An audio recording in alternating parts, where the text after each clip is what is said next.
Assalamualaikum warahmatullahi wabarakatuh.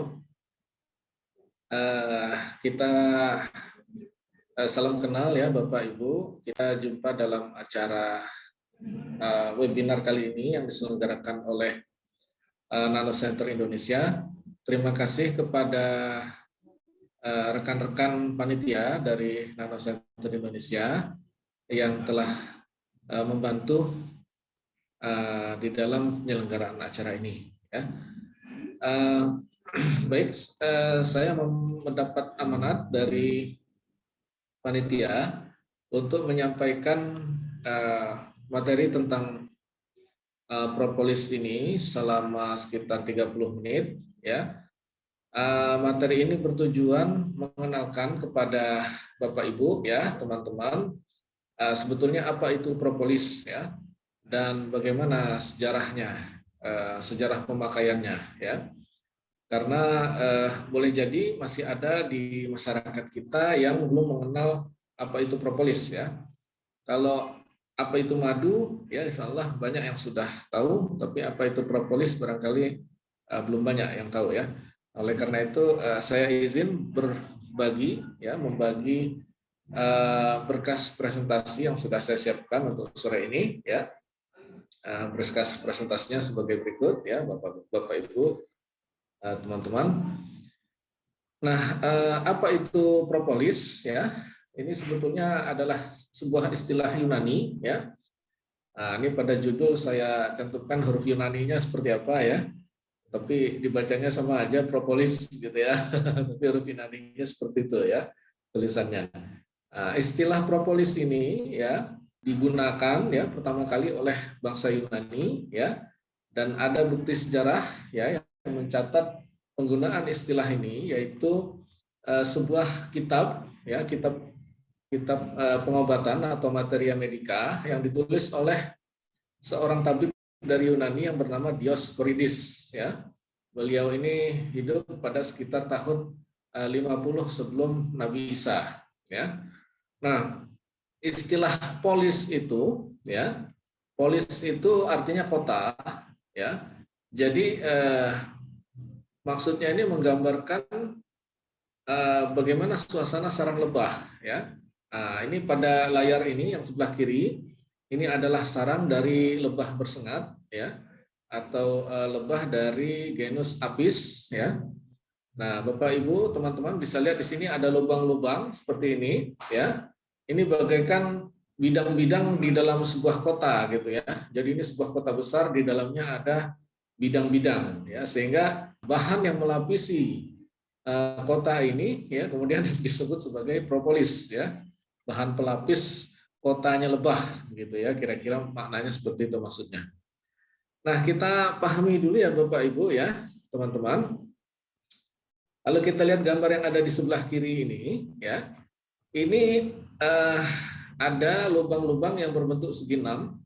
Ini adalah ciri dari sarang lebah bersengat, ya.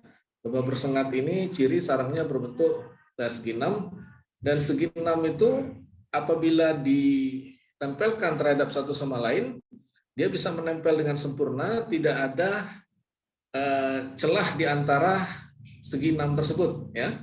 Tidak ada celahnya. Nah, ke dalam lubang-lubang inilah kemudian, ya, lebah itu menaruh madu, ya. Nah, ini bagian pada gambar paling kiri ini, ya. Di dalam lubang-lubang segi 6 ini ada cairan yang mengkilap ini, inilah madu, ya. Nah, sedangkan lubang segi 6 yang tertutup segel di atasnya, nah, ini ditutupi dengan segel berupa getah, ya, yang berwarna kuning ini, inilah yang disebut sebagai propolis, ya, Bapak Ibu. Jadi lebah ini, ya, menyegel atau membungkus sarangnya itu dengan propolis, antara lain, ya, tujuannya supaya sarangnya itu lebih hangat, ya, kemudian terlindung dari pengaruh cuaca atau udara di sekitarnya, ya.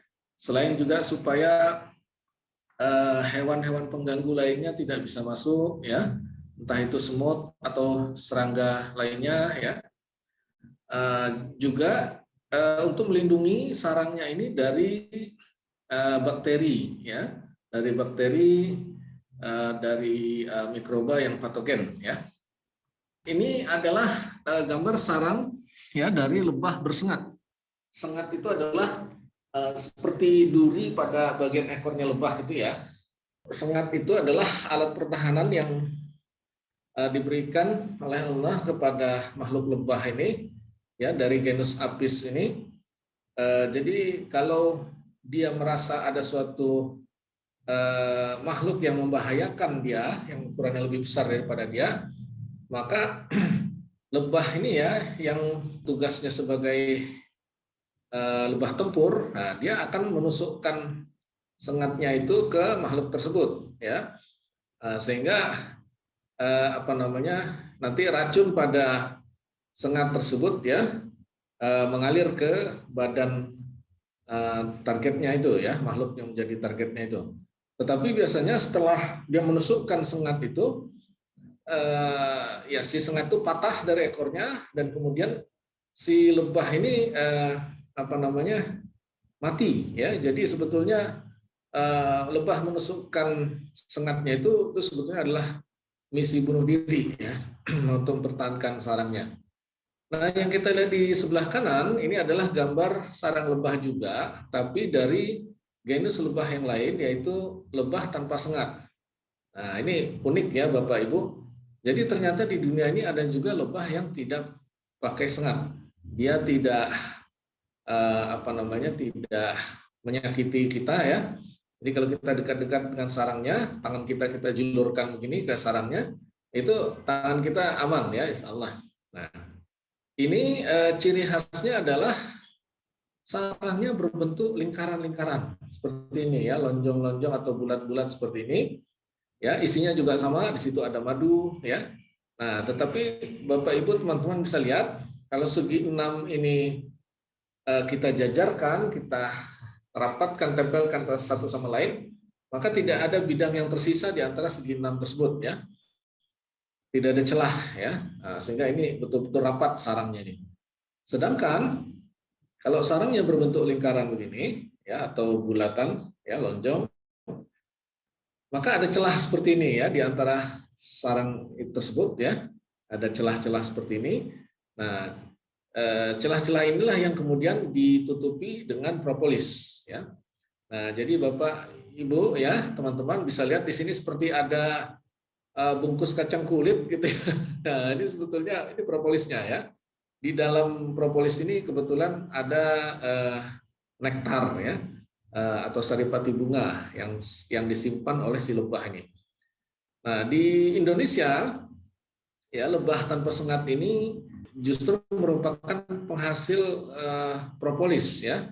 Nah, sedangkan lebah bersengat itu yang di Indonesia tidak menghasilkan propolis, ya. Nah, lebah tanpa sengat itu di Indonesia ini ukurannya sangat kecil, ya. Jadi kalau si lebah bersengat nih, katakanlah ukurannya sekitar bisa besar, ya, ukurannya. Nah, lebah tanpa sengat ini mungkin sekitar sepertiganya atau seperempatnya ukurannya, ya. Jadi hampir sebesar nyamuk, ya, dan warnanya juga hitam gelap, ya, sehingga kita kadang keliru membedakannya, ya.